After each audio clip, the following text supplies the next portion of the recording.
Hello, welcome back. എല്ലാവർക്കും സുഖമാണല്ലോ? അൽഹംദുലില്ലാ, വി ആർ ഡൂയിങ് ഗുഡ്.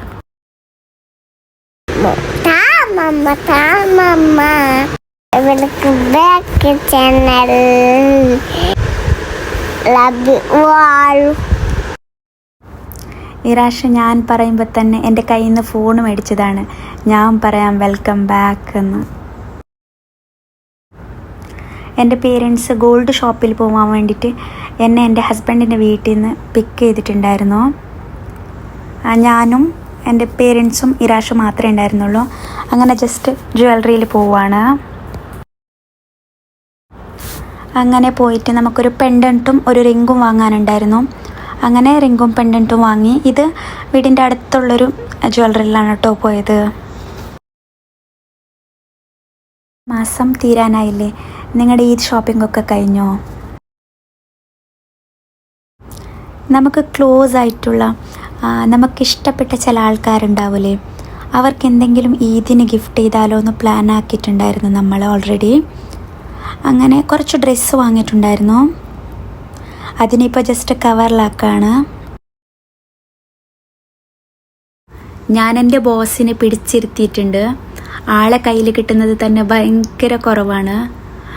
ആൾ നല്ല ബിസിയാണ്. പക്ഷെ എത്ര ബിസിയാണെങ്കിലും എനിക്കും ഫാമിലിക്കൊക്കെ ആയിട്ട് ടൈം സ്പെൻഡ് ചെയ്യാൻ എന്തായാലും ട്രൈ ചെയ്യാറുണ്ട്. ഞാൻ കൂടുതലും വാങ്ങിയത് കുർത്തി സെറ്റാണ്. കോട്ടണിൽ വരുന്ന നല്ല ക്വാളിറ്റിയിൽ വരുന്ന കുർത്തി സെറ്റാണ്. എനിക്ക് മെഹന്തി നല്ല ഇഷ്ടമാണ്. അതുകൊണ്ടും ഞാൻ മെഹന്തിയും ആഡ് ചെയ്യുന്നുണ്ട്. ഞാനും സിലുവും ആദ്യമായിട്ട് പരിചയപ്പെട്ടത് നോമ്പ് ഫസ്റ്റ് നോമ്പിൻ്റെ അന്നാണ് കേട്ടോ നമ്മൾ രണ്ടാളും ആദ്യമായിട്ട് സംസാരിക്കുന്നത്. ഇപ്പോൾ കുറച്ച് കൊല്ലമായി ഞാനും സിലും ഒരുമിച്ചിട്ടാണ് ഈദ് സെലിബ്രേറ്റ് ഒക്കെ ചെയ്യുന്നത്. ഒരു ടൈമിൽ ഇതൊക്കെ നമ്മുടെ ഡ്രീമായിരുന്നു. അൽഹംദുലില്ലാ ഇപ്പോൾ ഇതൊക്കെ ഫുൾഫിൽ ആയിട്ടുണ്ട്. ഒരു കപ്പിളിൻ്റെ ക്യാരക്ടർ എപ്പോഴും ഓപ്പോസിറ്റ് ആയിരിക്കും എന്ന് പറയുന്നത് ഞാൻ കേട്ടിട്ടുണ്ട്. അതുപോലെ തന്നെയാണ് നമ്മുടെ ലൈഫിലും. എന്താണെന്ന് വെച്ചാൽ ഫാസി ഭയങ്കര ഓർഗനൈസ്ഡ് ആയിട്ടുള്ള ഒരാളാണ്. പക്ഷേ എനിക്ക് ഓർഗനൈസ് എന്ന് പറഞ്ഞാൽ എന്തെന്ന് പോലും എനിക്കറിയില്ല. ആ ഭാഗത്ത് പോലും എത്തി നോക്കാത്ത ഒരാളാണ് ഞാൻ. ആൾക്ക് മെച്യൂരിറ്റി കൂടുതലും എനിക്ക് മെച്യൂരിറ്റി കുറച്ച് കുറവുമാണ്. നമ്മൾ രണ്ടാളെയും കട്ടക്ക് കൂടെ നിർത്തുന്ന ഒരേ ഒരു കാര്യമേ ഉള്ളൂ, അതാണ് ലവ്.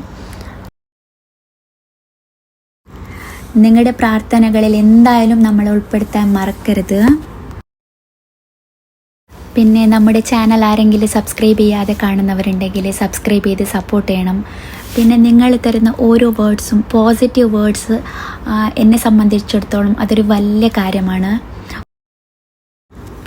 ഒരു ബിഗിനറിന് നിങ്ങൾ തരുന്ന ഓരോ പോസിറ്റീവ് വേർഡ്സും വലിയൊരു സപ്പോർട്ടാണ്. Thank you so much. ഇഫ്താറിന് വേണ്ടിയിട്ട് സൂഫ്ല ഉണ്ടാക്കുകയാണ്. അസിസ്റ്റൻ്റ് എത്തിയിട്ടുണ്ട് നൈഫൊക്കെ ആയിട്ട്. മാഷാല്ലാ കട്ട് ചെയ്ത് തരാണ് ആള്. ഇന്ന് പൈനാപ്പിൾ കൊണ്ടല്ല സൂഫ്ല ഉണ്ടാക്കുന്നത്, ഡ്രാഗൺ ഫ്രൂട്ടും ബനാനം വെച്ചിട്ടാണ്. പിങ്ക് കളർ ഡ്രാഗൺ ഫ്രൂട്ടാണ് ഒന്നുകൂടെ ടേസ്റ്റ് അല്ല, കളറൊക്കെ കാണുമ്പോൾ ഒരു റിച്ച് ലുക്കാണ്. പക്ഷേ ഞാൻ യൂസ് ചെയ്യുന്നത് വൈറ്റ് കളറാണ്. അതെനിക്ക് വാങ്ങുമ്പോൾ എങ്ങനെയാണ് വാങ്ങുന്നതെന്ന് അറിയില്ല. പുറമേ കാണുമ്പോൾ രണ്ടും ഒരുപോലെ തന്നെയല്ലേ, അതുകൊണ്ട് പുറത്ത് കണ്ടപ്പോൾ പിങ്ക് കളറിലാണ്, അതുകൊണ്ട് അത് വാങ്ങിയതാണ്. ഡ്രാഗൺ ഫ്രൂട്ട് വാങ്ങുമ്പോൾ അകത്ത് പിങ്ക് ആണോ വൈറ്റ് ആണോ എന്ന് നോക്കാൻ എന്തെങ്കിലും ട്രിക്സ് ഉണ്ടോ? അങ്ങനെ ചെറുതാക്കിയിട്ട് ഡ്രാഗൺ ഫ്രൂട്ട് കട്ട് ചെയ്യാണ്. ഞാൻ ചെറുതാക്കി കട്ട് ചെയ്യാണ്. എന്നെ കട്ട് ചെയ്യാൻ വിടുന്നില്ല കേട്ടോ ഇറാഷ്. ഇടയ്ക്ക് ഓൻ കട്ട് ചെയ്യുന്നുണ്ട്. ഓൻ ഇടയ്ക്ക് കൈയിടുമ്പോൾ എനിക്ക് ഭയങ്കര പേടിയാണ്. പിന്നെ ഇതുപോലെ തന്നെ ബനാനം ചെറുതാക്കി കട്ടാക്കുന്നുണ്ട്. ഞാൻ മാംഗോ യൂസ് ചെയ്തിട്ടും സൂഫ്ല ഉണ്ടാക്കാറുണ്ട്. പക്ഷെ കൂടുതലും ഉണ്ടാക്കുന്നത് പൈനാപ്പിൾ കൊണ്ടാണ്. ഡ്രാഗൺ ഫ്രൂട്ട് വെച്ചിട്ട് ഇന്ന് ആദ്യമായിട്ടാണ് കേട്ടോ ഉണ്ടാക്കുന്നത്. ഈ മാംഗോ ബനാന വെച്ചിട്ട് എൻ്റെ ഒരു കസിൻ ഉണ്ട്, ഓളാണ് ആദ്യമായിട്ട് എനിക്ക് പറഞ്ഞത്. ഞാൻ അതിനു മുമ്പൊക്കെ പൈനാപ്പിൾ വെച്ചിട്ട് മാത്രമേ ഉണ്ടാക്കുന്നുണ്ടായിരുന്നുള്ളൂ. എൻ്റെ ക്ലോസ് ആയിട്ടുള്ളൊരു കസിന് പറഞ്ഞതാ ബനാന മാംഗോ വെച്ചിട്ട് ഉണ്ടാക്കുകയാണെങ്കിൽ ഒന്നുകൂടി ടേസ്റ്റ് ആയിരിക്കുമെന്ന്. അതും ഞാൻ ട്രൈ ചെയ്തിട്ടുണ്ട്, എനിക്ക് നല്ല ഇഷ്ടമായിട്ടുണ്ട്. ഓവർ പഴുത്ത പഴം എടുക്കാതിരിക്കാൻ ശ്രദ്ധിക്കണം. അത് ആഡ് ചെയ്യുകയാണെങ്കിൽ ഒരു കുഴഞ്ഞ മാതിരി ഉണ്ടാവും.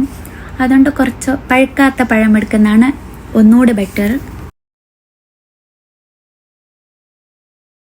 വേണമെങ്കിൽ ഡ്രൈ ഫ്രൂട്ട്സും നട്ട്സും ഇതൊക്കെ ആഡ് ചെയ്യാവുന്നതാണ്. ഇതൊക്കെ ആഡ് ചെയ്യുകയാണെങ്കിൽ ഒന്നുകൂടെ ടേസ്റ്റ് ആയിരിക്കും. ഞാനതൊന്നും ആഡ് ചെയ്യുന്നില്ല. ഡ്രാഗൺ ഫ്രൂട്ടും ബനാന മാത്രമേ ആഡ് ചെയ്യുന്നുള്ളൂ. പിന്നെ കുറച്ച് മിൽക്ക് മെയ്ഡും ആഡ് ചെയ്യുന്നുണ്ട്. മിൽക്ക് മെയ്ഡും പഞ്ചസാരയും മിക്സ് ആക്കിയിട്ട് ആഡ് ചെയ്യാം. പക്ഷെ ഞാനിവിടെ പഞ്ചസാര ആഡ് ചെയ്യുന്നില്ല. ഓൺലി മിൽക്ക് മെയ്ഡ് മാത്രമാണ് ആഡ് ചെയ്യുന്നത്. നമുക്ക് ഓവർ സ്വീറ്റ് ഇഷ്ടമല്ല, അതുകൊണ്ടാണ് കുറച്ച് കണ്ടൻസ്ഡ് മിൽക്ക് മാത്രമേ ആഡ് ചെയ്യുന്നുള്ളൂ. നിങ്ങൾക്ക് കുറച്ചധികം സ്വീറ്റ് വേണമെങ്കിൽ പഞ്ചസാരയും ആഡ് ചെയ്യാം, അല്ലെങ്കിൽ കണ്ടൻസ്ഡ് മിൽക്ക് മാത്രമായിട്ടും ആഡ് ചെയ്യാം. ഞാൻ കുറച്ച് കണ്ടൻസ്ഡ് മിൽക്ക് മാത്രമേ ആഡ് ചെയ്യുന്നുള്ളൂ. ഇനിയിപ്പോൾ ഫ്രഷ് ക്രീം ആഡ് ചെയ്തിട്ട് നന്നായിട്ട് മിക്സാക്കി കൊടുക്കുകയാണ്. ഫ്രഷ് ക്രീമൊക്കെ ആഡ് ചെയ്തിട്ട് നന്നായിട്ട് മിക്സാക്കുക. എന്നിട്ട് ഫ്രിഡ്ജിൽ വെക്കാം. നന്നായിട്ട് കോൾഡ് ആയതിനു ശേഷം കഴിക്കുക. നല്ല അടിപൊളി ടേസ്റ്റാണ്. ഇതിപ്പോൾ ഞാൻ പറയണ്ടല്ലോ, എല്ലാവരും ഉണ്ടാക്കുന്നൊരു ഡെസേർട്ടല്ലേ.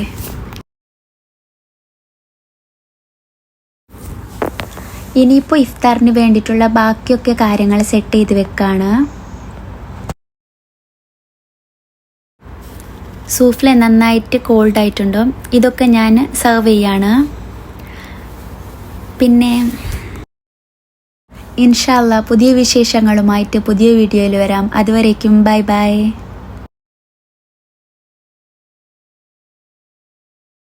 Bye bye.